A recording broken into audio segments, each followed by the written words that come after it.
مخلص تھا، اتنی رب سے محبت تھی اسے، اتنی رب سے محبت کرنے والا وہ بندہ تھا، اس نے کبھی یہ نہیں دیکھا کہ میرے پیروں کے نیچے جوتا ہے کہ نہیں، میں اسے پکڑ کر لے کر چلوں یا پھر میں اسے پہن کر چلوں، کچھ اسے نہیں پتا ہوتا تھا۔ کبھی کنستر گھی والا اٹھا کر لاتا سر پر، اور کبھی آٹا سر پر اٹھا کر لے آتا، کبھی پیروں سے ننگا ہوتا، کبھی تہبند چڑھا ہوتا، اور وہ لدا ہوا مال کے ساتھ مدرسے میں آ جاتا۔ اور طالب علم جو ہوتے ہیں نا، ان کی جو ایک نبض ہوتی ہے وہ مزاح والی ہوتی ہے، بعض اوقات جب وہ بھڑکتی ہے تو وہ کچھ سے کچھ بنا لیتی ہے، کیونکہ یہ عمر ہی ایسی ہوتی ہے۔ اب طالب علموں نے جب دیکھا، انہوں نے وہ عربی کی کتاب میں حمار کا نام پڑھ رکھا تھا کہ حمار گدھے کو کہتے ہیں، تو انہوں نے اس مزاح میں اس بندے کو یہ کہنا شروع کر دیا کہ یہ ہمارا حمار ہے۔ بڑا برا لگا اس شخص کو، بہت برا لگا، اور اس نے کیا کیا کہ میں ان کی خدمت کرتا ہوں، سوچا دل ہی دل میں راشن اٹھا کے لاتا ہوں، ان کے گھروں ان کے مدرسے تک میں آتا ہوں، اور اتنی یہ بے قدرے لوگ ہیں کہ یہ مجھے گدھا کہتے ہیں۔ بڑا دکھ لگا، رات کو سو گیا تو خواب میں کیا دیکھتا ہے کہ قیامت کا میدان محشر ہے، اور مدرسے کے تمام طالب علم ہیں، اور وہ بھی ہے، تو جس وقت جنت میں جانے کا وقت آتا ہے تو اللہ فرماتا ہے ان طالب علموں کو کہ جاؤ تم تو میرے نبی کے مجاہد ہو، ارے میرے نبی کے مجاہد ہو، ارے میرے نبی سے محبت کرنے والوں، نکلو تم جاؤ، تمہارا ٹھکانہ جو ہے وہ جنت ہے، چلے جاؤ۔ لیکن طالب علم کیا کرتے ہیں؟ میدان محشر ہے، کہتا یہ ہے کہ وہ جو طالب علم ہیں وہ وہاں میدان محشر میں کھڑے ہیں، بندہ کہتا ہے میں بھی وہیں پر کھڑا ہوں، تو طالب علم جنت میں جانے سے انکار کر دیتے ہیں، رب سے کہتے ہیں کہ جب تک ہم اپنے گدھے کو ساتھ نہیں لے کر جاتے نا، جنت میں نہیں جائیں گے۔ سبحان اللہ، سبحان اللہ۔ اب وہ روتا ہوا صبح آیا، مدرسے میں آیا اور کہا کہ آج کے بعد تم مجھے جو بھی کہو، مجھے وہ جو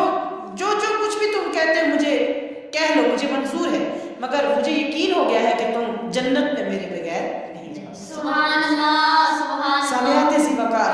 یہ مقام ہے، یہ وہ بارگاہ ہے کہ جس وقت آپ اخلاص کے ساتھ ایک پیسہ بھی پیش کرتے ہیں، تو ایک دانہ بھی پیش کرتے ہیں نا، تو رب بڑی قدر کرنے والا ہے۔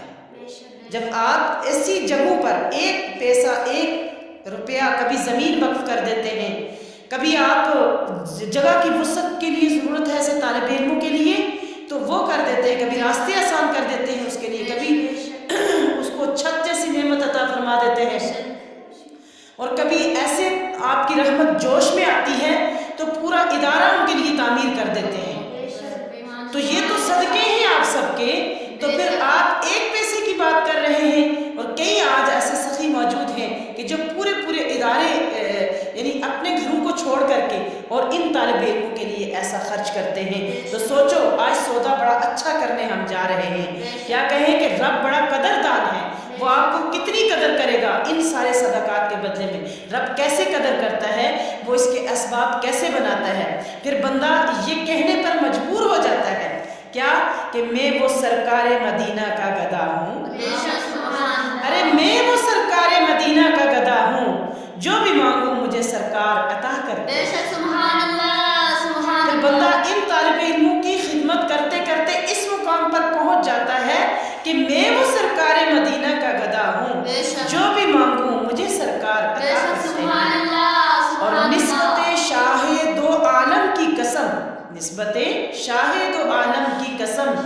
ان کے نوکر کا فرشتے بھی تو حیا کرتے ہیں۔ سبحان اللہ، آج بھی خیمہ افلاک سے آتی ہے صدا، آج بھی